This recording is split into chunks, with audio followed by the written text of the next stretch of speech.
generalísimo doctor Rafael Leonidas Trujillo Molina, benefactor de la patria y padre de la patria nueva, declaró durante el desfile de Santiago que se han detectado actividades comunistas en varios puntos del Cibao.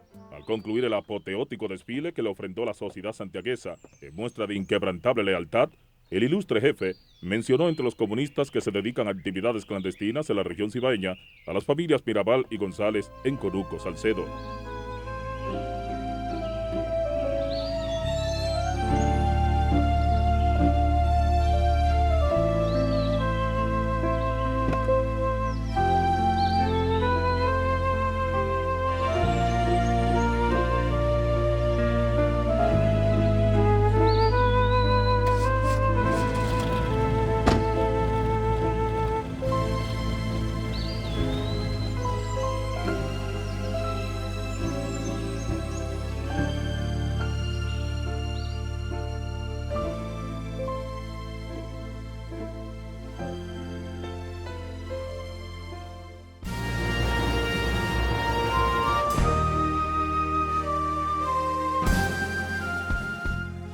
Tres hermanas y el conductor de un jeep murieron el viernes en la noche al precipitarse el vehículo por un abismo de más de 50 metros de profundidad en la sección río arriba.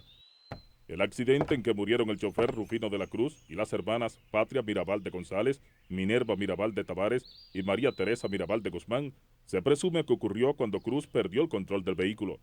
Los cadáveres fueron rescatados después de una ardua labor de los bomberos de esta ciudad y trasladados a la morgue del Hospital Cabral Ibáez de Santiago, donde fueron entregados a sus familiares. Bueno, hay 14 de junio de expedición y 14 de junio movimiento que se devolvió en enero del 60. Y consecuencia directa de la presión del 60 es el sacrificio de las hermanas Mirabal. Mira, yo te diría que fue una motivación general. Y cada quien tenía una motivación aparte, pero había una gran motivación general. Fundamentalmente, yo diría que tres hechos: la expedición del 14 de junio, la persecución a la iglesia y el crimen de las hermanas Mirabal. Esa es la gota que rebosa la copa en los seres que podían ejecutar un hecho de la magnitud que era matar a Trujillo. ¿Por qué? Porque tenían la ubicación en los mecanismos de poder, tenían los mecanismos de poder armado, tenían el acceso a ciertas fuentes. Lo único que tenían que hacer era tomar la determinación. Y cada uno tiene su drama personal, y cada uno tiene sus razones al margen de las ideas libertadoras. Pero yo creo que en todos los casos, en todos los que participaron, sobre todo estaba la idea liberadora, agregado a lo otro, que eran las motivaciones que podrían tener. Ese es mi criterio hoy. En todos primó la idea libertadora.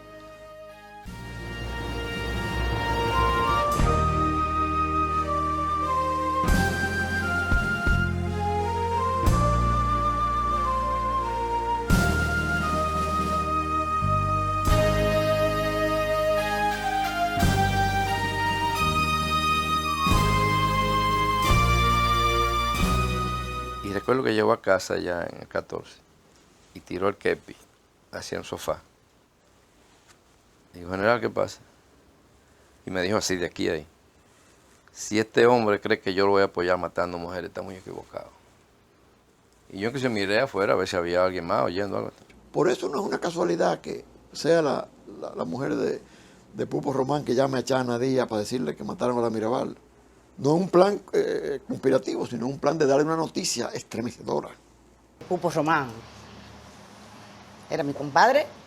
La noche que yo desaparecen las Mirabal, estaba el grupo en mi casa, un grupo, no sé cuáles eran, pero estaban. Y me llama Mireya García, la madrina de Eduardo, la esposa de Pupo. Me dice: ay, comadre, ¿sabe que tuvieron un accidente en las Mirabal? Y yo eché un grito, ¡ay! Y dejé caer el teléfono, porque yo sabía que eso no era un accidente.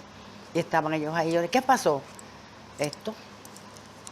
A Juan Tomás y a los que estaban ahí. No, eso fue horroroso para todo el mundo, la mayoría del pueblo dominicano. El principal motor, como yo lo veo hoy con el tiempo, de matar a Trujillo, yo creo que no hay ninguna duda que era Antonio de la Maza. Antonio se motivó y tomó una decisión inequívoca e irrevocable a raíz de la muerte de Tabito. Fue una monstruosidad la muerte de Tabito. Y eso fue en enero del 57. Imagínate la muerte de su hermano, cuando lo mataron a Tabito, del hermano de Antonio que se lo tiraron a la esposa, que estuvo preso y se lo tiraron muerto a la esposa. Octavio de la Maza. Ah, no, los hermanos estaban estremecidos, pero no hablaron nada. Ahora, consecuencia de eso sí fue lo otro. Y yo me acuerdo que la impresión más grande que yo sentí fue cuando llegamos y vimos, Tabito estaba en una cama, arropado. Y Tabito, cuando nosotros llegamos, nos dijo que lo fuéramos a ver y le quitó la sábana. Y él estaba lleno de tortura, estaba sin media, estaba con media, pero todo rota, con pantalones, con una camisilla. Aquí tenía un hoyo muy grande y después tenía la lengua afuera. Me parece que lo habían ahorcado. Bueno, una impresión tan grande que yo sentí. Y los hermanos también. Pero de ellos hablar en ese momento nada de que lo que iban a hacer, no. Decidieron la expedición de junio del 59. Eso estremeció la conciencia nacional. No el hecho de la expedición, sino la barbarie de aquel holocausto. ¿Cómo se despertó la conciencia? El movimiento 14 de junio y las prisiones de enero del 60. Donde la iglesia se ve entre la espada y la pared que tenía que expresarse. Y se expresó con la pastoral, lo cual creó un conflicto tremendo entre el poder del Estado, el poder del gobierno y el poder de la iglesia. Yo tenía 13 años en el año 60. Estaban don Antonio, Inver, Amadito y mi papá. Y mamá, que viene saliendo. El Canillita vocea, se mueren 3 hermanas en una volcadura, mueren 3 hermanas y un chofer en la volcadura, me refiero cuánto. Papá le dice, ven acá, y coge el periódico. Don Antonio, que está al lado, se lo quita antes de que papá lo comience. ¿Sabes qué es lo que dice? Entonces yo digo, coño, pero en este país no hay hombre. Porque ya, eso fue el colmo, eso fue lo que acabó con ellos. Papá le dice, deja ver. Y papá lo que hace es que se anuga. Se le aguan los ojos. Y Amadito dijo algo así, como eso es para que ustedes vean cómo es que estamos. Algo así, una cosa así, fue un comentario muy parco de Amadito, porque Amadito no hablaba mucho.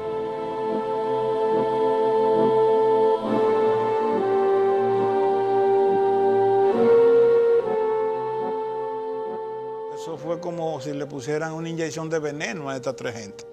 Para mí que ahí fue que se destapó el asunto con la muerte de esas muchachas, de esa heroína. Entonces, ahí se fue que se complicó el asunto.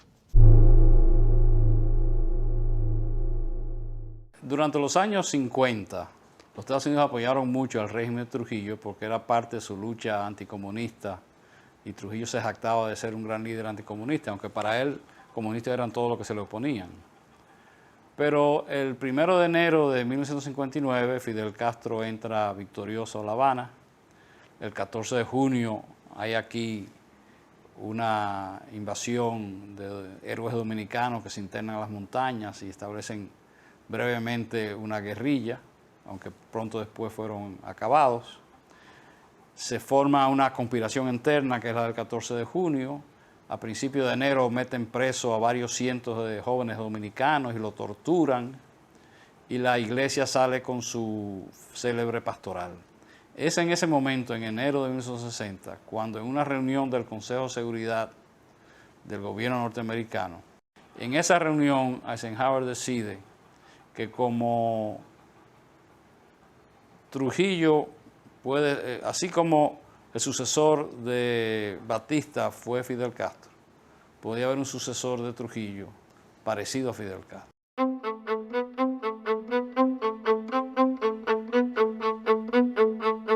Además que hay que conjugar también la psicología errática de Trujillo. Al final, no estamos hablando con los parámetros que era bueno o malo, sino de que políticamente había cometido una serie de errores que nunca lo había cometido, como fue, por ejemplo, el caso Galíndez, el atentado contra Betancur, y lo que parece que le puso la tapa al pomo, según las declaraciones de todos los implicados, incluyendo la del general Inver Barrera, fue el horror del asesinato de las hermanas Mirabal. O sea que en ese marco es que hay que poner el atentado contra Trujillo. Fíjate, yo no solamente creo que en Modesto y en Juan Tomás, en todas esas personas que visitaban diariamente mi casa, caló profundamente. Yo creo que precipitó el hecho del 30 de mayo, eso le puso la tapa al pomo. En lo cuanto a que yo conversé con ellos respecto, Antonio, Pedro Livio, Huáscar, Fifi.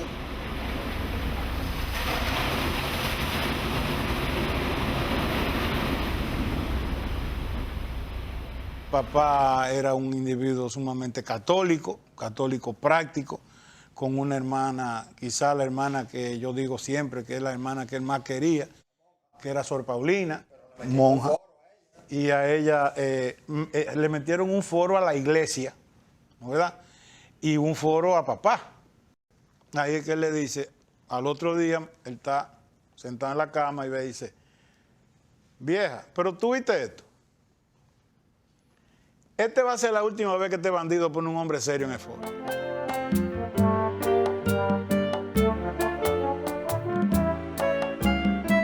Me encontré con Antonio de la Maza y mi hermano Antonio, que estaban tratando de comunicarse con Juan Tomás. Y ahí oí que le dijo Antonio de la Maza, este es el momento para que Juan Tomás actúe para derrocar este gobierno. Supe después que cuando ellos hicieron contacto con Juan Tomás le contestó, yo sé que esto está pasado de derrocar a este hombre, pero yo no soy el hombre indicado porque yo tengo que ser lealtad, además de que nosotros con Trujillo como si fuésemos familia, por la relación que había en San Cristóbal de la familia de Juan Tomás con la familia de Trujillo. Pasó el tiempo y volvió después una vez Antonio de la Maza a decirme, carajo, pero Juan Tomás no quiere meterse en esto. ¿No será que tiene miedo? Yo le digo, no, él me dijo a mí que él no podía actuar en estas circunstancias. En el año 57 más o menos nos trasladan a La Vega, a Juan Tomás, mejor dicho, como general de brigada, fue a comandar por 2 años esa plaza, del 57 al 59. Estando allá él de puesto, fue cuando llegó la expedición de Constanza Maimón Esterón. Aquello que pasó le caló mucho en Juan Tomás, muy profundamente. Como ver cómo se desaparecían todos esos muchachos que quedaban vivos y fueron, si no ejecutados ahí, eran mandados vivos a la base aérea de San Isidro y los desaparecían. Es decir que él rechazó de plano ese método. Y yo recuerdo, como ahora, una vez que él y Antonio García Vázquez comentaban sobre ese hecho, repudiaban ese hecho, comentaban entre sí. Y yo creo que ya la descomposición venía desde esa época, más o menos. Cuando vinimos a ver, ya estábamos desarmados y nos condujeron hasta allá, donde estaba ese señor con un sombrero militar redondo, de aquellos que eran sombreros redondos. Y según ellos resultaba ser el general Juan Tomás Díaz. Ahí procedió a hacernos algunas preguntas. Él mandó a quitarnos las amarras que nos habían puesto a la espalda. Yo estaba montado en un caballo, entonces el teniente que llega dice, coge el barbudo. Nadie contesta, nos quedamos callados todos. Pero un cocuyo que me conocía a mí me señaló. Pero en el momento que me señala, llega Juan Tomás. Juan Tomás inmediatamente manda a retirar a todos los guardias. Y me dice que me desmonte. Yo me desmonto del caballo. ¿Qué yo pienso que me va a pasar cuando me desmonto? Porque un general del ejército, yo no sabía lo que era un general, yo no conocía la insignia, pero Amadeo dice, mandemos a general Juan Tomás. Pues ya, yo lo que pienso que cuando me desmonto del caballo, lo que me va a fusilar, y yo lo que tenía miedo que yo temía porque fusilaran a mi papá también. Entonces me dijo que le daba mucha preocupación porque sabía lo que estaba pasando con todos los compañeros que él había enviado detenidos hacia la capital. Ya tenía noticia de que los estaban fusilando a todos, aunque no me lo dijo así, porque delante estaban otros oficiales. Habían querido matarme, algunos guardias, pero él se interpuso, dio unas cuantas malas palabras, o palabras duras, y todo aquello quedó allí. Nadie me agredió. Entonces él comienza a interrogarme, así me pregunta. Él fue quien me informó a mí de que los desembarcos de Maimón y Terondo lo habían fracasado. Me dice, lo ametrallaron en las costas. No lo dejaron desembarcar. Ya Trujillo sabía, lo estaba esperando. Y ustedes, ya quedan 4 o 5 o 6. Me seguía hablando y hablaba conmigo como que no quería terminar de hablar conmigo. Cuando se decide, yo lo veía como triste. No hubo unas palabras ofensivas, solamente hubo cariño para mí.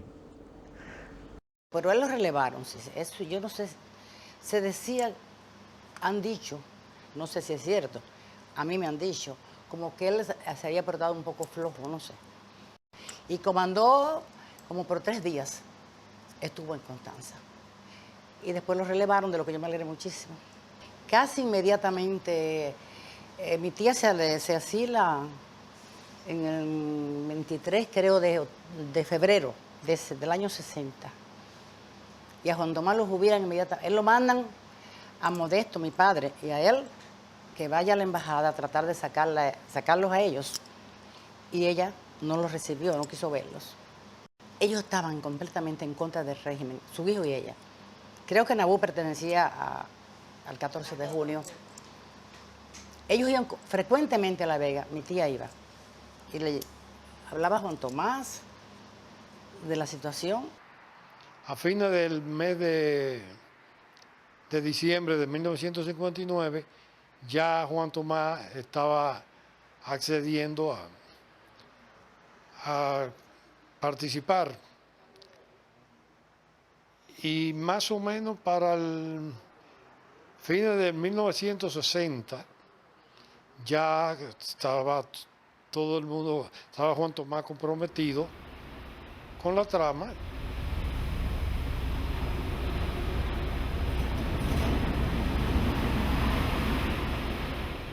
Amadito estaba resentido por la cuestión de la muchacha, de la novia. Lo pusieron a matar, ¿te das cuenta? Contaba por él, a mí y a Salvador. A un hermano de la novia, que era de la Romana. Lo llevaron a la 40, porque ese era el tiempo que supuestamente Johnny Abe le había dicho a Trujillo que a la oficialidad joven había que comprometerlo. Entonces Amadito era del cuerpo ayudante. Se lo llevaron a la 40, me enfundaron al pariente de la novia y él tuvo que matarla, tuvo que matarlo. Cuando lo mató le quitan la funda de Caco. Y era el hermano de, ¿cómo se llamaba ella? Que estaba viva. Ya no se podía aguantar. Y a veces de noche cuando me despertaba, lo sentía a él, le ponía la mano en la cara y la sentía ardiendo. Y yo pensando lo mismo, claro, una obsesión era.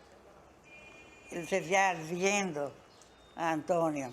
Pero yo te diría que hubo una motivación generalizada entre todos ellos, que estaban de acuerdo de manera unísono de que solamente sacando a Trujillo del medio se le podía dar la libertad a este país.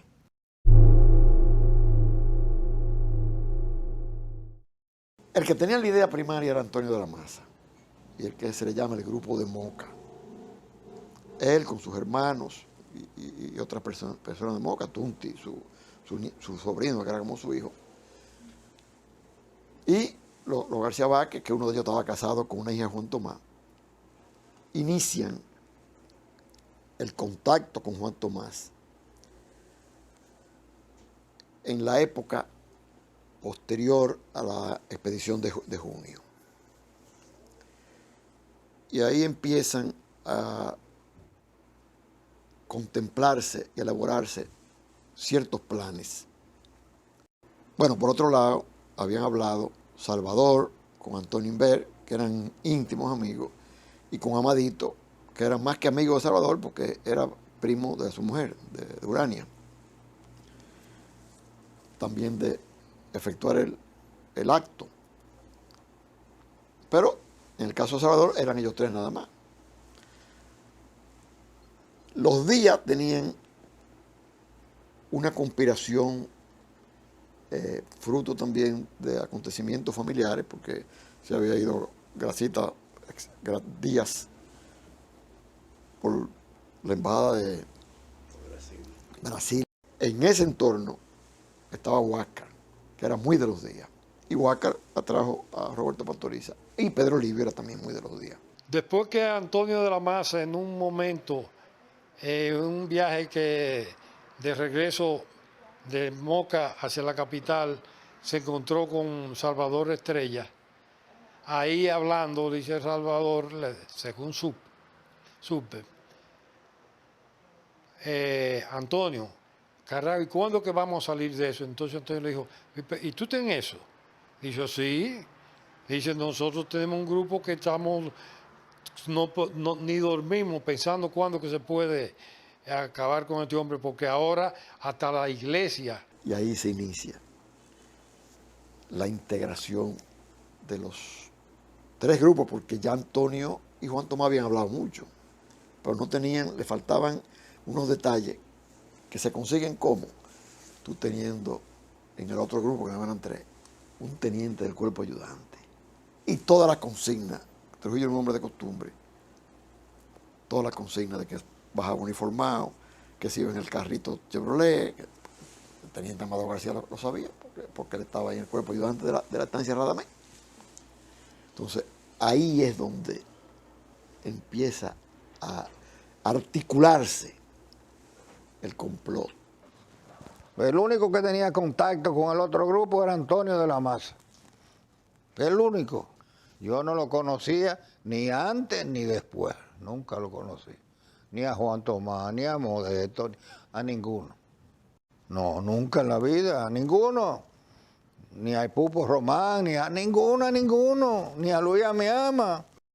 Pero en ese grupo era que estaba Severo Cabral. ¿Quién más? Wimpy, Lorenzo Berry, Dona Rita. No le digo que le dijeron una noche que estábamos allá, nos sentábamos en la avenida, que llegó Antonio. Digo que entonces le preguntaron ahí que qué había, Salvador o alguno. Y dice, no, ellos dicen que si lo matamos, que lo tiremos al mar. Y yo di un brinco, digo, mierda. Si lo matamos, se lo vamos a llevar a ellos.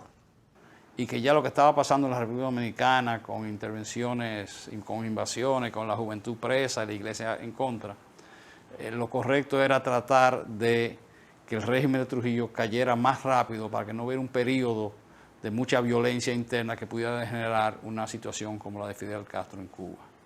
Le instruyen al embajador norteamericano aquí, Joseph Farland, que había sido miembro del FBI antes, de contactar a elementos, como ellos usan la palabra, disidentes.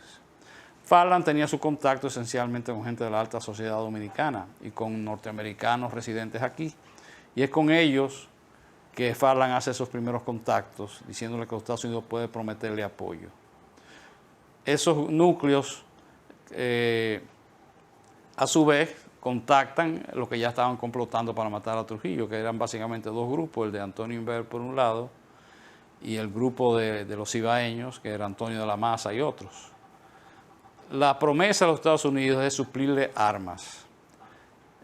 Ofrecen muchas cosas, pero al final lo único que le dan son unas armas que habían dejado los oficiales infantes de marina que cuidan las embajadas en todo el mundo, que eran 3 rifles M1. Se lo entregan varias semanas antes del 30 de mayo, que indudablemente representó un tipo de apoyo moral, bueno, físico, porque esas 3 armas se usaron la noche del 30 de mayo, aunque la que luce que fue más efectiva fue la escopeta recortada que utilizó Antonio de la Maza, pero las 3 armas estaban ahí.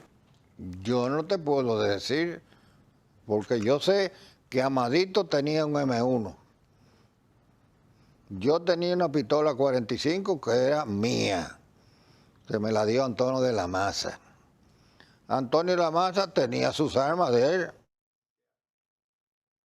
Antonio tenía pistola y tenía la escopeta con que él le barató ese brazo a Trujillo. Salvador tenía su revólver de él. Pero después estaba Huáscar Tejeda, Fifí Pastoriza y Pedro Livio, que era del otro grupo. Pedro Livio también. Seguro que sí. Pero con revolvito y pistola y vaina de esa. 17 de mayo, es decir, miércoles 17 de mayo y la noche del miércoles 24 de mayo fueron a la avenida. Pero Trujillo esos 2 días no fue a San Cristóbal. Como 2 o 3 veces. Porque no se iba cuando nos decían que se iba, porque el que nos avisaba era Amadito. Porque Amadito era del cuerpo ayudante. No, pero nosotros íbamos a la avenida a esperar, pero no pasaba.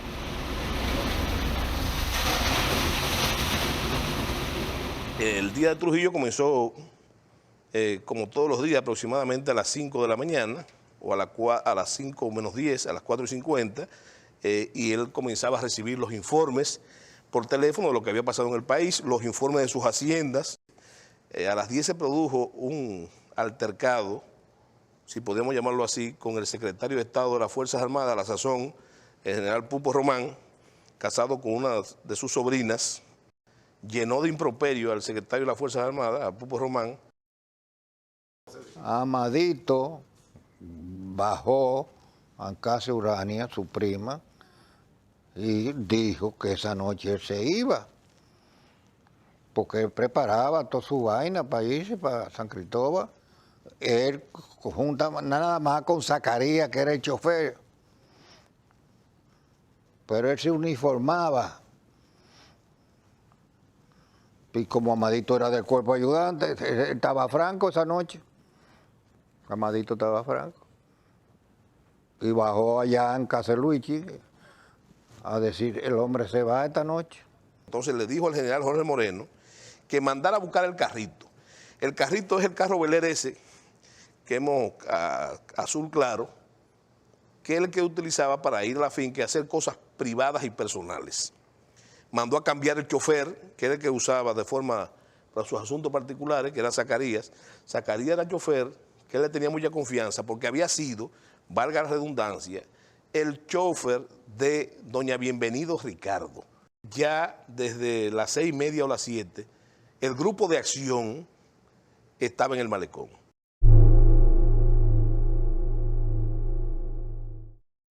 Cuando estábamos sentados ahí, viene Miguel Ángel Báez Díaz en un carrito Volkswagen. Dice, el hombre se va esta noche, le dijo Antonio de la Maza. Porque nosotros no conocíamos, Salvador no conocía a Miguel Ángel Báez Díaz, ni yo, ni Amadito menos. Entonces llegó Miguel Ángel Báez Díaz y le dijo a Antonio de la Maza, el hombre se va, porque Miguel Ángel Báez Díaz era lo que se sentaba ahí en el malecón con él. El hombre se va, pues ya nosotros lo sabíamos por Amadito. Viene el carro Chevrolet ese y dice Amadito, ahí viene. Nos pasó por el lado, nos metimos en el carro que nosotros teníamos, que era el carro de Antonio de la Maza. Y yo di la vuelta y le caímos atrás. Y entonces comenzaron la persecución. La persecución a un carro de Trujillo que iba aproximadamente, según los 3 testimonios de Zacarías, que era el chofer del carro, y también a algunos de los implicados, que iba aproximadamente a 60 o 65 kilómetros por hora. No, yo no iba muy rápido, ¿no?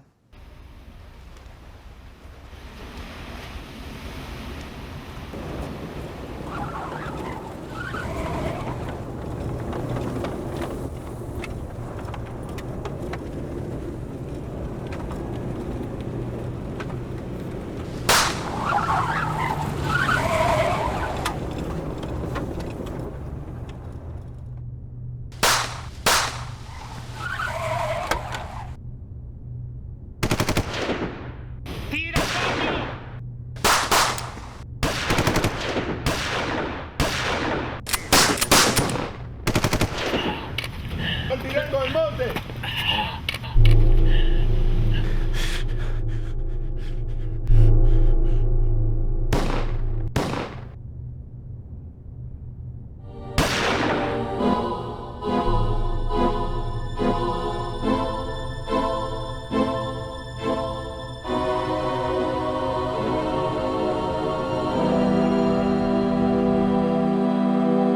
Y me dice Antonio, tocayo, se pararon de la vuelta. Yo di la vuelta, de allá para acá no estaban esperando, a tiro limpio. Y ahí empezó el tiroteo. Entonces Antonio de la Maza y yo estábamos acostados al frente del carro, pero cubriéndonos con el carro de nosotros, porque ya el otro estaba parado.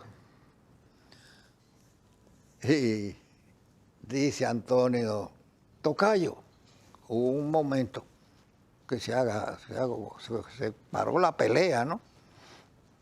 Y dice Antonio de la Maza, llama a Salvador. Dice, Salvador, Tocayo y yo vamos a cruzar. Usted y Amadito nos cubren a nosotros. Entonces, Antonio se fue por atrás del carro porque Trujillo estaba parado atrás del carro, cubriéndose con el carro de ellos. Y yo me fui por adelante. Antonio lo agarró con el escopetazo ese y le llevó a un lado ahí.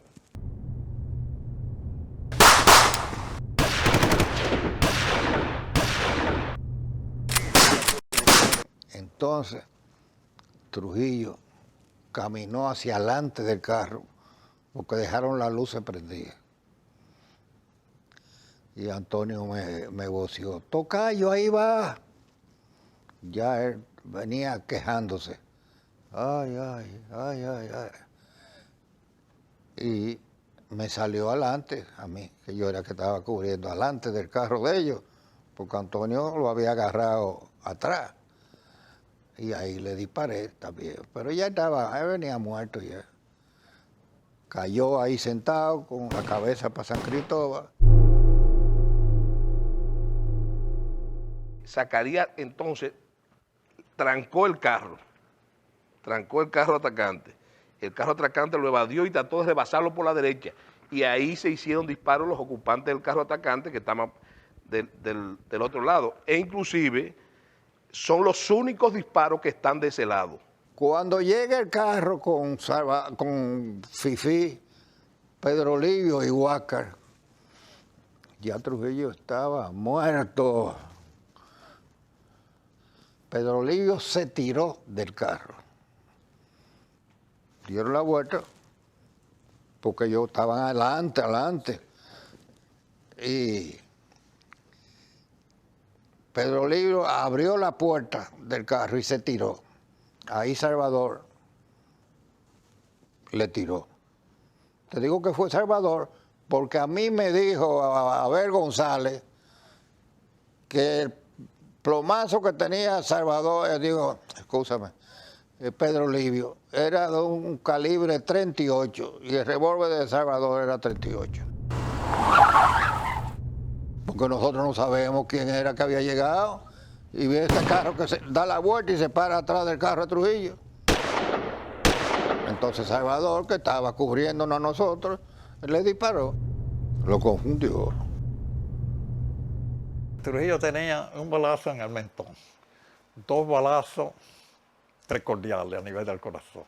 Un balazo, hay gente, por cierto, que tengo un libro que dice que tenía 2 balazos, uno aquí en la muñeca y otro aquí. No, era un solo balazo que en vez de pasarle así, le entró a lo largo y le levantó toda la piel y parte de los músculos desde la muñeca hasta aquí, hasta el codo.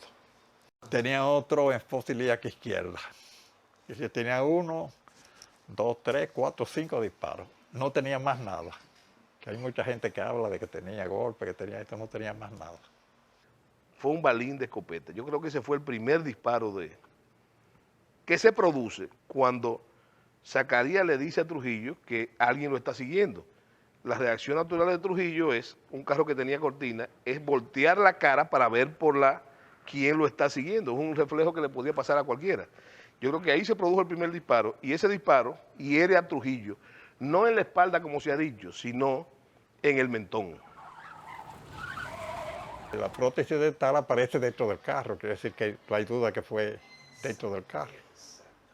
Y por eso que se sabe cuando lo llevan al hospital, que el dentista de él dice sí, esa es la prótesis del presidente. Ya se estaba seguro que estaba muerto o que estaba secuestrado. ¿Eso fue como que?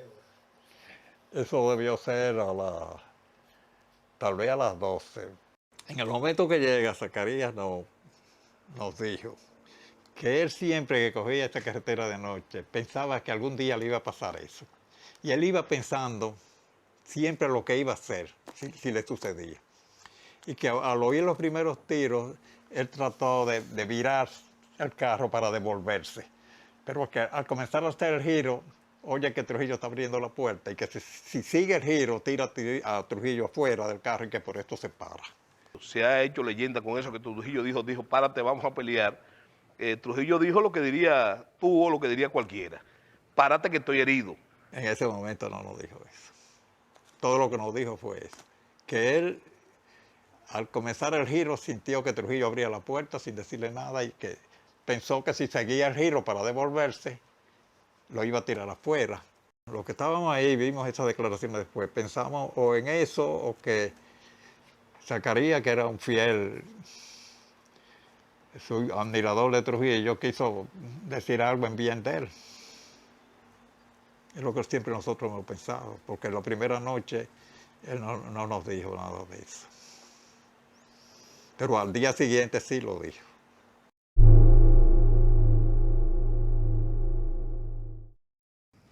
Nos cogimos por ahí, llegamos en casa de Juan Tomás,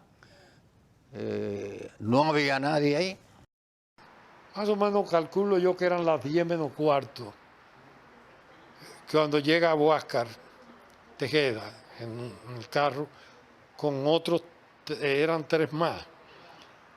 Sería Salvador, Huáscar, el mismo Amadito y Huáscar.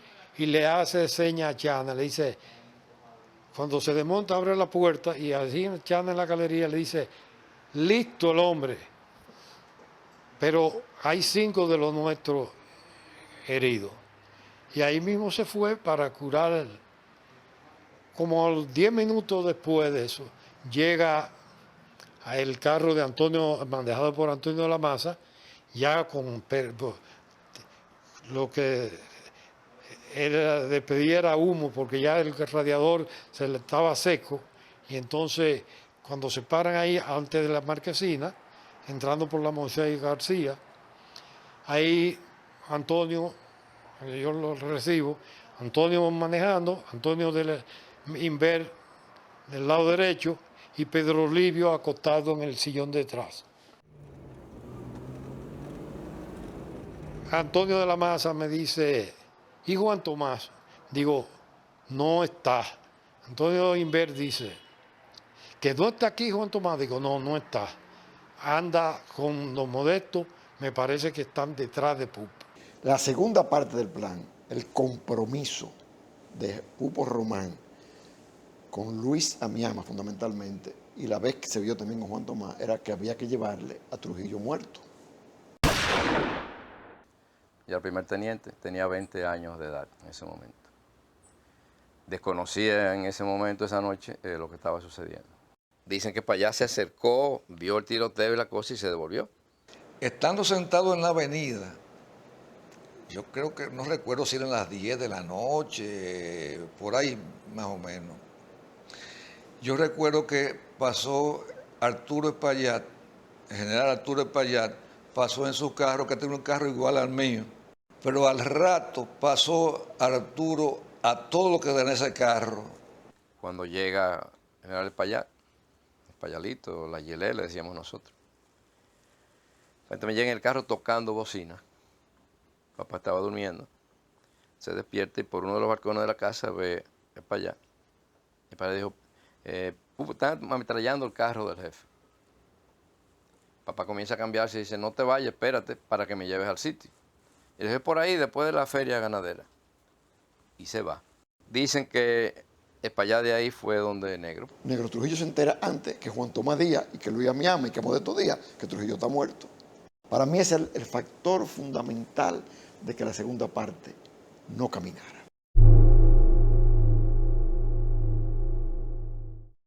Fifi estaba manejando el carro de Salvador.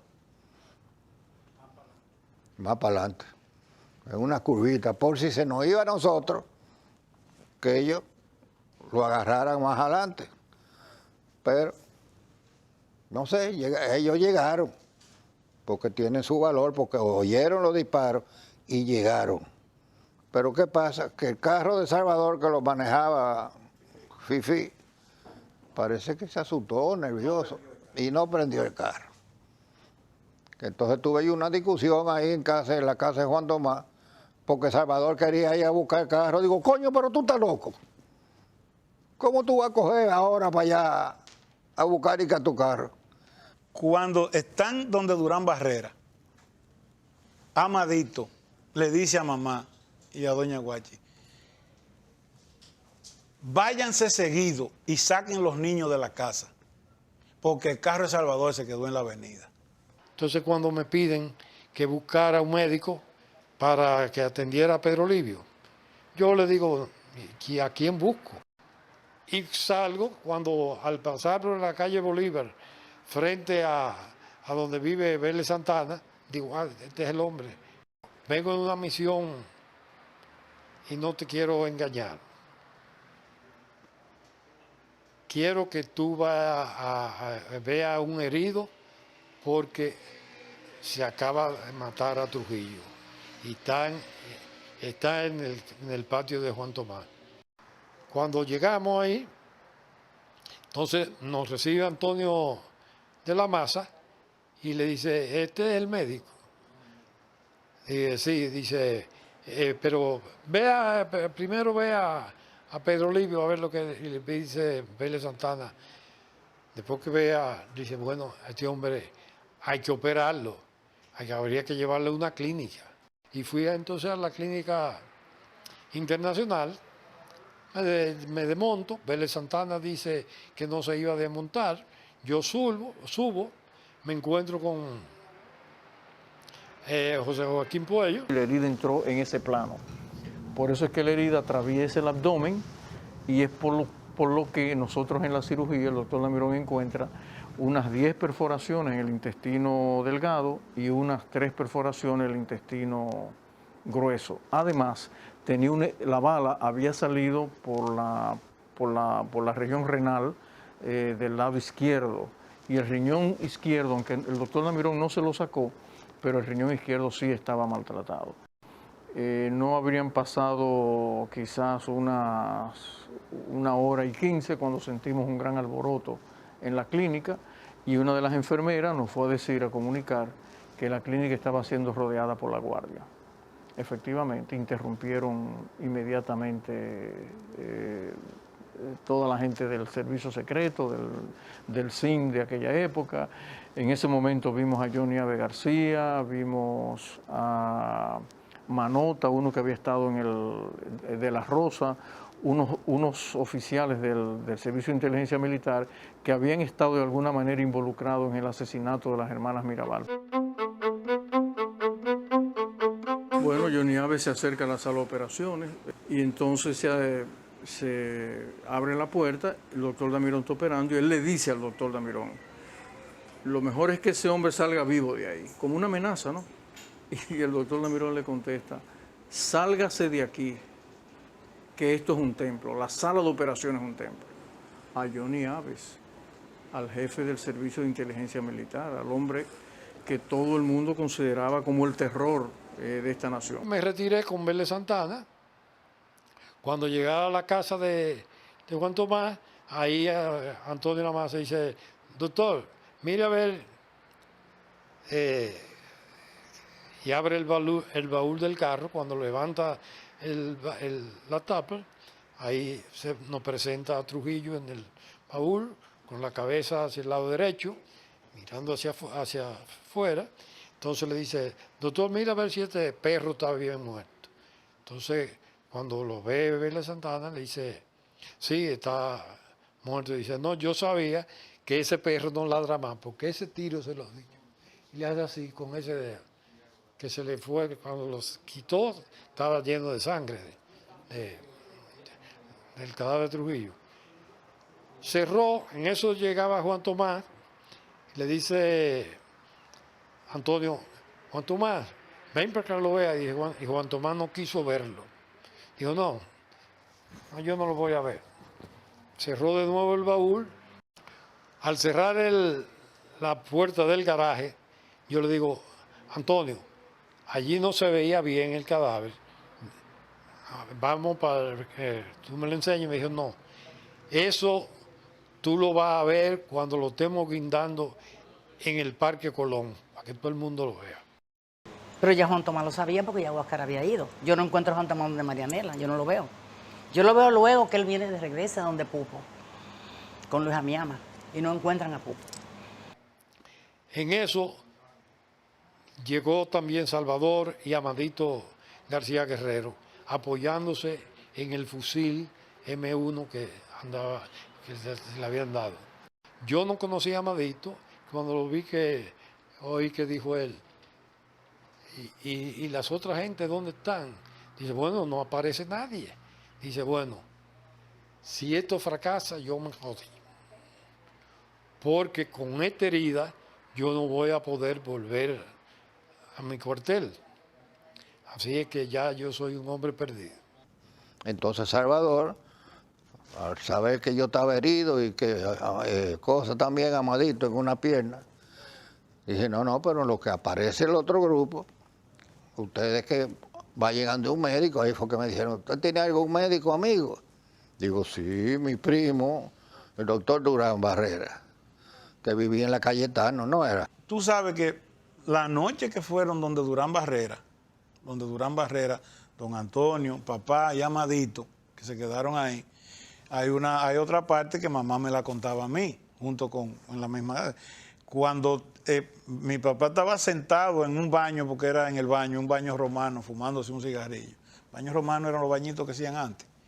Entonces papá está sentado ahí y don Antonio está, mamá y doña Guachi y Durán Barrera lo están curando en la tetilla, que fue que ustedes lo hirieron ahí.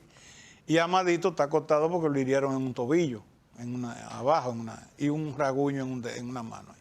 Entonces papá le dice a don Antonio, dice, bueno, Antonio, lo más fácil está hecho. Don Antonio le dice, ¿cómo? Y tú, coño, ¿cómo tú dices que lo más fácil está más hecho? Si no han matado de casualidad. Yo estoy herido, a ti te chanflean la frente, Amadito está herido, Pedro Livio que sí, está herido. Dice, acuérdate que a Pedro Livio quien lo hirió fui yo. Me cuenta mamá a mí. Don Antonio le dice, papá, si lo más fácil está hecho, sí, lo más fácil está hecho, porque nosotros lo que hicimos dependíamos de los pantalones de nosotros. Ahora dependemos de los pantalones de otros. O sea que lo más fácil está hecho. Vamos a pedirle a Dios que esta vaina funcione ahora. Entonces él nos dijo que él estaba seguro que los impactos que él tuvo tenían que venir de sus propios amigos, que era fuego cruzado. La palabra exacta que usó fue esa. Eso fue fuego cruzado, nos dijo. O sea que no fue Trujillo, ni mucho menos el chofer de Trujillo que lo hirieron a él.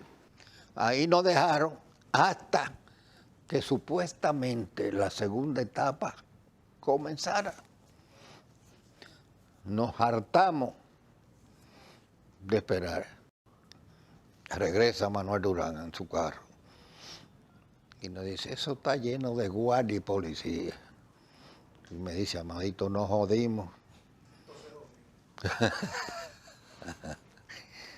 Dice, vámonos de aquí, que si agarran al doctor Durán y empiezan a torturarlo, él va a decir. Entonces Manuel llamó a Fello Dulu, que no sabía nada, y Fello lo bajó. Entonces se le explicó ahí qué pasaba, y Fello dijo que no se metía. Digo, o nos lleva o te mato. A Toño Sánchez.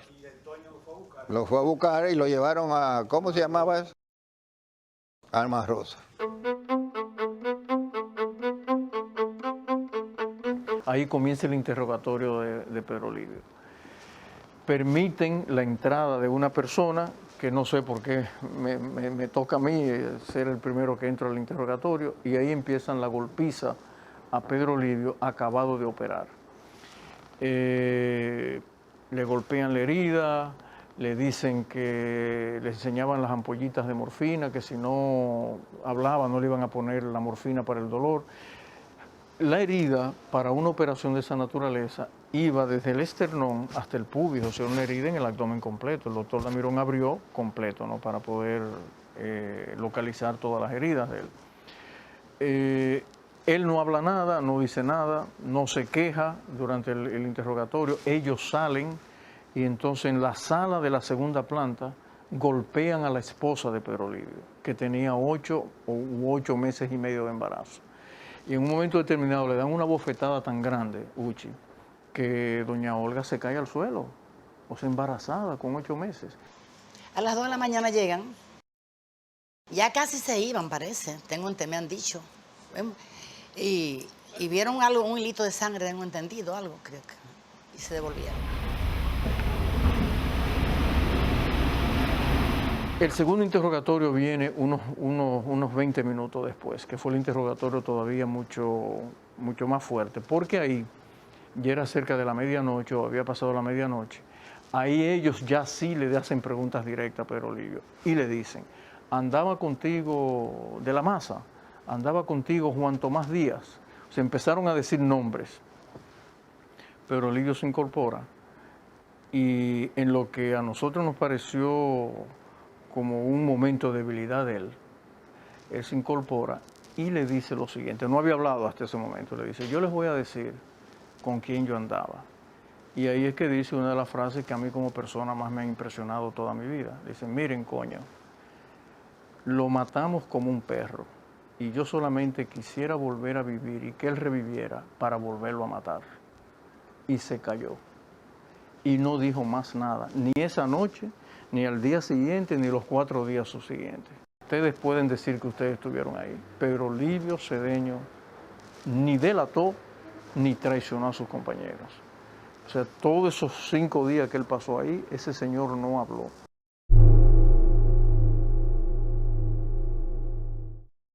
El director del hospital, el doctor González Cruz, embalsamar a Trujillo alrededor de las 6 de la mañana. A la misma medida que se le pasaba la solución por la arteria femoral, casi en esa misma velocidad salía por las 2 heridas que tenía precordiales delante del corazón. Eso quiere decir que indudablemente su corazón estaba roto. Yo tuve que suturar la piel para que no saliera el líquido por ahí. Porque cuando vienen a este apartamento, cuando rompen esa puerta de acero que había ahí, lo que decía Aida, de los ruidos que ella escuchaba, aquí encontraron los croquis y los planos de la trama. Y ahí estaba Tunti figurando en toda la cosa, manejando.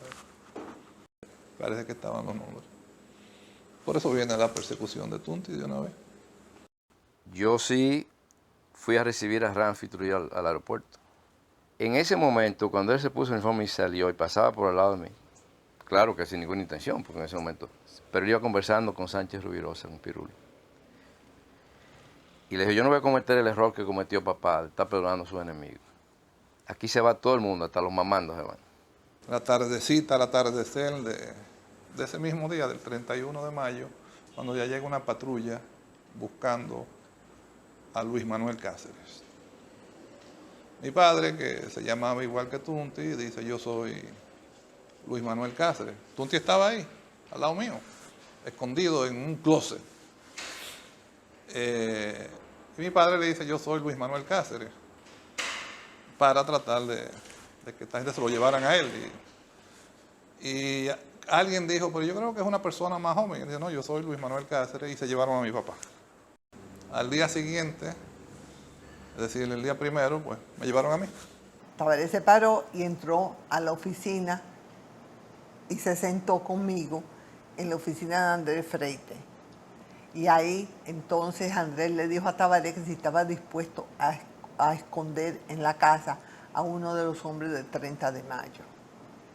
Y Tabaré le dijo que sí, que él estaba dispuesto a esconder a cualquiera que fuera. Y entonces, de la puerta del baño de la oficina de Andrés, salió Luis Amiama.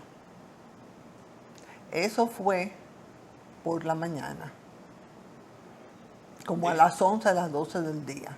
¿De qué día? Del día primero. Del día primero. Y entonces combinamos ahí que por la noche íbamos a cruzar a Luis a la casa de nosotros con el patio oscuro. A los 2 días que ya habían agarrado al doctor Durán, yo le dije a la doctora de los Santos, que era cuñada del doctor Durán, estaba casado con Clara, la hermana de Gladys. Y yo le dije, Gladys, yo me voy de aquí. Dice, pero tú estás loco.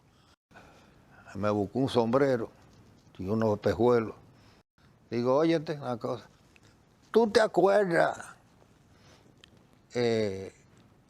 quién ayudaron a sacar a Yuyo de Alexandro de aquí? Dice Julián, sí. Digo, pásate por donde Queco Rainieri, que eran concuñados. Entonces, efectivamente, a las 8 de la noche llegó Queco con su carro, lo mató ahí en la marquesina. Me dijeron que ya Queco estaba ahí, la puerta abierta, yo salí, me metí y me acosté en el sillón de atrás. Y de ahí cogimos para la Mahama Gandhi, ¿no era que vivían? Sí, más para abajo donde vivíamos nosotros. Exactamente. Y así fue cuando llegamos. La casa tenía un garaje dentro de la casa de esas cosas. Queco se metió ahí, ya los italianos, parece que Queco le había hablado. De una vez me abrieron y me quedé ahí. 6 meses. 6 meses. Pero esa casa no la allanaron, para que tú veas, los cabalianos. Yo vi el entierro de Trujillo ahí, en televisión. Seguro. Pero esa casa no la allanaron nunca. Uno de los asesinos del benefactor de la patria, generalísimo Rafael Leonidas Trujillo, fue abatido a balazos por una patrulla militar que trató de arrestarlo. El primer teniente Amado García Guerrero, antes de caer en una vivienda en la avenida San Martín, mató al agente Bienvenido Rodríguez del Servicio de Inteligencia Militar. Después de eso fuimos al entierro, a San Cristóbal.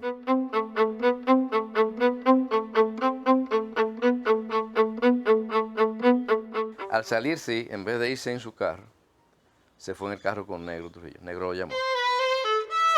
Sale antes, papá, de eso. Entonces ahí, cuando están donde Juan Tomás, es que él se va con Juan Tomás, Antonio de la Maza, Marcelino Vélez Santana, para la casa de Roberry. A mí me hubiera extrañado que él se hubiera negado a hacerlo, porque no estaba en él, el que lo conocía. Primero, él siempre estuvo en contra de Trujillo, aunque no estuvo en ningún plan específico, sino, pero estaba en contra. Inmediatamente le dijo que sí, que entraran. Ellos pidieron por 24 horas primero, sí, porque que los americanos venían, pero los americanos no llegaron. Ellos duraron ahí desde el 30 en la noche hasta el 4 de junio en la tarde. Marcelino Vélez Santana le dijo, toda tu familia está presa y lo están torturando. Y a los hijos de doctor Valle, a Fellito, se lo llevaron preso y lo están masacrando para que digan dónde tú estás. Papá se pone muy nervioso. Dice, no, pero esto es sencillo. Cuando yo me entregue, todo eso pasa. Entonces papá sale a entregarse. Pasé todos esos días escondido, con un temor tremendo. Y recuerdo el periódico del Caribe, que todos los días traía las fotos de esto mataron al jefe. Un día, el día 4 de junio, escuché un tiroteo intenso, como a las 10 de la noche. Al otro día en la mañana, cuando fui a recoger el periódico, mi tía cogió el periódico antes que yo lo cogiera. Ahí me di cuenta, digo, algo pasó con mi padre.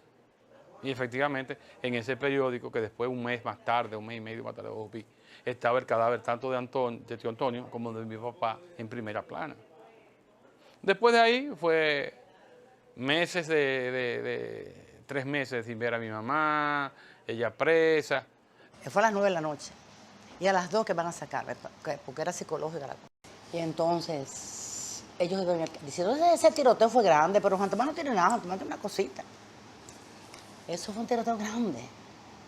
Digo, bueno, Juan Tomás lo agarraron. Y yo no sé que Juan Tomás está muerto, hasta que no vi morgue que diga Juan Tomás está muerto. Fue horrible, horrible. O sea, como a un niño de 12 años, desde el punto de vista de... Nunca se te va a olvidar. Nunca. La cosa es que fue a su casa, se van y están casi acostándose cuando vienen de la CIM a buscarlo. Pero parece que querían implicar a Betancourt para hacerle algo. Entonces mi hermano dijo, no, ellos no me dijeron eso y yo no puedo firmar eso. Entonces le dijeron, pero usted no se da cuenta que usted es un hombre muerto. Usted ya sabe lo que tiene que hacer. Le vamos a dar hasta el martes, entre 7:30 y 8. Él está sentado desde las 6 de la mañana, se levantó ese día que a las 6 de la mañana me dijeron. Y estaba en un balcón de la casa Entonces él desde arriba vio que empezaron a entrar y ven a Robbie en la bañera con agua. Parece que la sangre sale más con el agua, tengo entendido, no sé. El médico pediatra Robert Rick Cabral se quitó la vida después de albergar en su casa durante 6 días a 2 de los asesinos del jefe, Antonio de la Maza y Juan Tomás Díaz. El señor Cholo Villetas, que era uno de los jefes del el SIN, digamos a un nivel intermedio, ¿verdad? Pero con jefatura, se presentó a la casa. Él era de San Pedro de Macorís, de donde es la familia Amiá Matió, y fue a decirle que él iba de parte del general Trujillo Hijo, de Ramfis, a proponerle que ella le hiciera una exhortación por televisión a su hijo para que se entregara, y que el general Trujillo Hijo, de contraparte, le aseguraba la vida de él si él se entregaba. Pero mi abuela no nos dijo absolutamente nada, sino que pidió opinión y se quedó ella. Yo recuerdo que el día que la van a buscar, ella lo que hace es cambiarse de ropa, todavía sin decirnos nada. Me dice, no, yo no voy a entregar a Luisito. Y cuando fue delante de nosotros, a Cholo Villeta, le dice, Cholo, nunca le pida a una madre llevar un hijo al cadalso. Cuando le pegaban a uno el batón, todavía tengo aquí así, la piel se quedaba pegada en la punta del batón. Porque mi marido todavía, si él se quita la camisa, tú podrías ver su espalda, el día de los golpes que le dieron. Yo tuve, qué sé yo, cuántos meses sin saber si él estaba vivo o estaba muerto. Mi papá muerto, mi hermano, no sabíamos de nadie, hasta que, y presas, ahí teníamos que hacerlo todo. Estaba sentado en una silla eléctrica, amarrado, pero era con un bastón. Era con un bastón. Y los choques eléctricos eran partes íntimas, vamos a decir. Yo estaba al lado de Pirolo, con quien traté de hablar, y estaba en una condición tan desastrosa que yo creo que él ni siquiera me reconoció. ¿En qué condiciones estaba? No, estaba tirado en el suelo, hecho añicos, todo la piel toda destruida, y no hablaba. Y Ramfis fue ese día y le dijo, acabamos de matar a su hermano Antonio y mañana le toca a usted. Y en efecto, al día siguiente lo sacaron y sabemos que lo mataron, pero ¿dónde? Eso no, esa parte no la conozco. Terrible, terrible, traumático. Fue algo terrible ver esas personas y oír esos gritos de todas las noches de las personas que estaban recibiendo tortura. Fue terrible. Entonces llamaron a un señor de Moca para que hablara con Petán, que por favor lo mandaran, que se le iba a entregar a él. Y así mismo fue un carro ahí con unos militares. Pero él estaba muy sereno, con mucha fe que se iba a entregar y que no le importaba. Y entonces llegaron a buscarlo. Mi abuela habló con, yo me imagino que sería un militar alto, no recuerdo qué. Le dijo, le entrego mi nieto, cuídenmelo. Después que aparentemente papá le pasaron el consejo de guerra, que se declaró culpable, comenzaron entonces ya las medidas de eliminar el grupo. Todas las noches se llevaban uno de los militares y no volvían, se lo fusilaban. A todos, Riverón, a Núñez, Gutiérrez. Él le cosieron los párpados para que no cerrara los ojos entre las luces del interrogatorio. Pero hay versiones horripilantes de eso, ¿no? Yo tengo las versiones de Ramfis, Clodoveo Ortiz, León Esteves,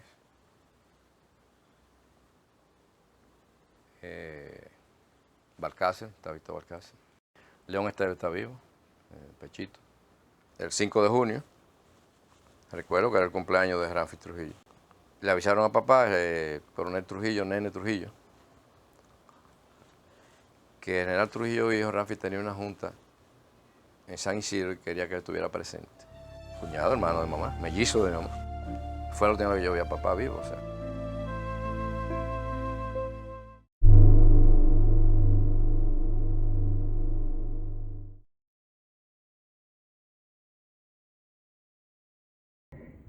Que usted estaba disgustado con el jefe por todos los pleitos que tenía con él. No, hombre, que voy a estar disgustado con el jefe. No. Mire bien, ¿qué tiempo tuvo Luis Amiama hablándole del plan? No, nada. Me dijo que había un grupo que estaba dispuesto a... en nada contra la vida. Nadie, yo no le pregunté nada. ¿Usted habló con Juan Tomás? Juan Tomás yo hablé hace como 6 o 7 meses y cosas. Me habló de la pendeja de la OEA y del Departamento de Estado, que se buscaran un candidato y que le dijeron a mí, no sé quién, cosas, y que yo me aceptarían a mí. Quiere decir que el Departamento de Estado, Juan Tomás le dijo que lo aceptaba usted como candidato a la presidencia. Que me aceptarían a mí como candidato a la presidencia. A la Junta Militar. La Junta Militar. Entonces, ¿quién usted considera que fue el autor responsable de haberlo comprometido a usted en este plan? Con Luis. ¿Quién? Luis Amiama. Luis Amiama estuvo en su casa a la 1 de la noche después del atentado. No. Se quedó para ir allá. ¿En qué casa? Luis Amiama no le dijo dónde se pensaban meter después. Se dijo que yo no había hablado más nunca con Luis. Esta noche él estuvo en su casa. Mientras no parezca, le van a estar la corriente. Cuando a Ramfi le avisaron que ya no podían sostenerlo más tiempo vivo, pero lo revivían. Entonces Ramfi cogió el revólver de su papá y fue al 9, lo mandó a sacar y lo mató él mismo, porque quería matarlo él con sus manos.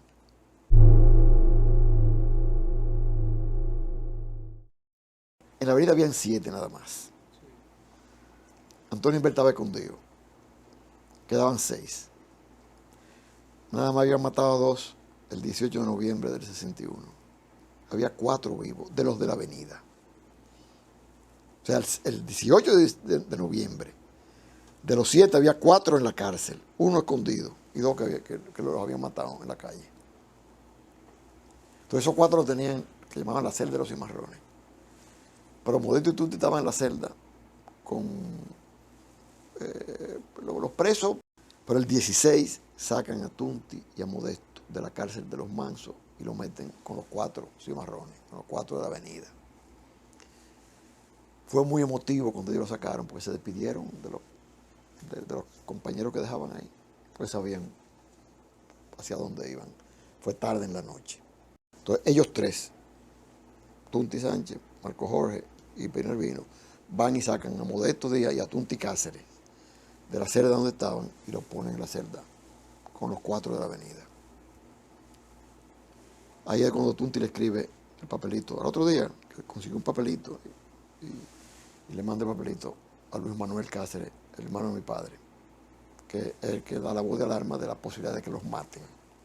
Y en esa ocasión, él me mandó un papelito que me decía, creo que nos van a matar, porque anoche nos sacaron, nos pusieron que nos iban a llevar en una camioneta, después nos mandaron para adentro, pero dice, ya yo sé que nos van a matar. Mi tío Luis recibió un mensaje de su hijo Tunti escrito en ese sentido.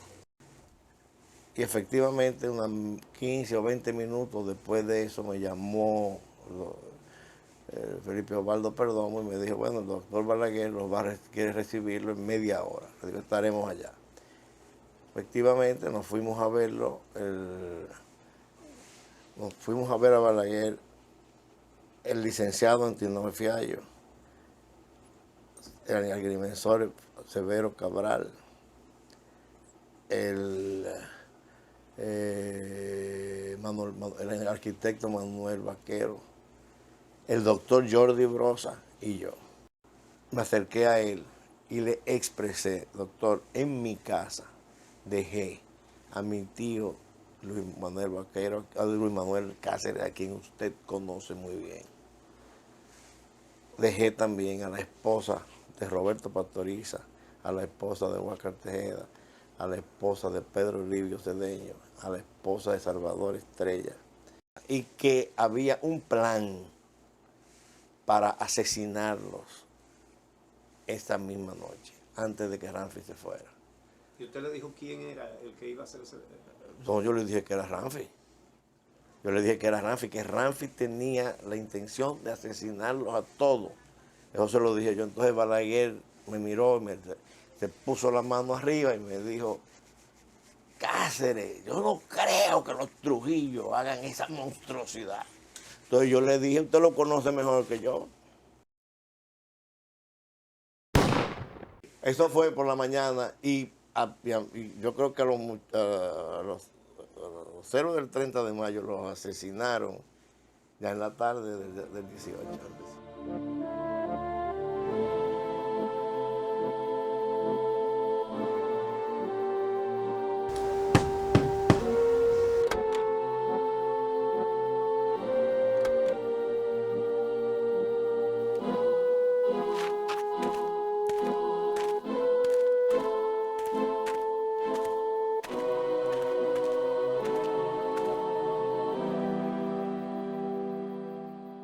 Lo sacaron de la Victoria, lo llevaron al Palacio de Justicia.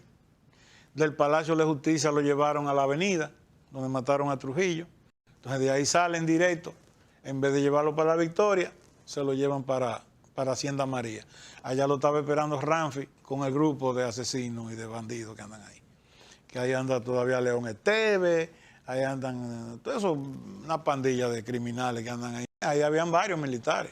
Ahí estaba Dislabreu, Ramfi, Pirulo, León Esteves, el otro, que era el que lo sacaba, el hermano de León Esteves. Tengo entendido que el que le disparó a todito fue Ramfi Trujillo. A Tunti Cáceres, cuando lo van a amarrar, insulta a Ramfi. Y le dice, maricón, suéltame a mí para que tú veas lo que es un hombre. Tú nada más matas a hombre amarrado. Dice que Salvador Estrella lo que hizo fue gesto como de rezar. Hizo como que se quiso persinarse y se sintió como que lo que estaba era rezando.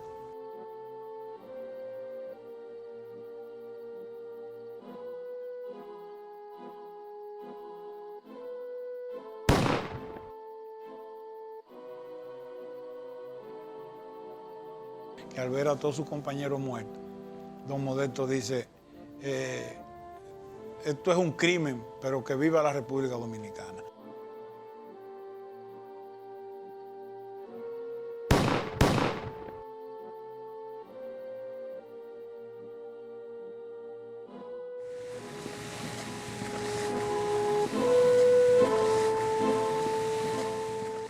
Que me quedé esperando a mi papá.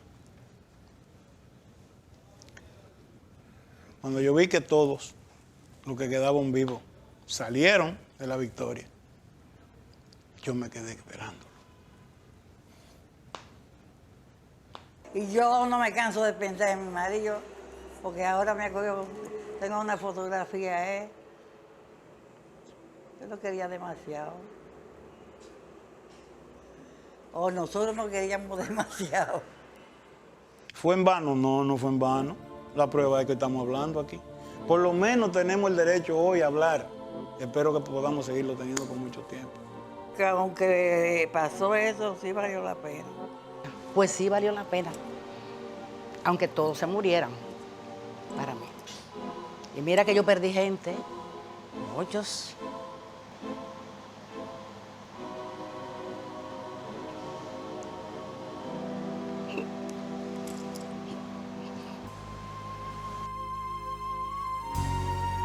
Y entonces esa noche yo tenía puestos estos zapatos. Cada 30 de mayo yo uso los zapatos en recordación de esa noche histórica, vamos a llamar, del pueblo dominicano consiguió su libertad.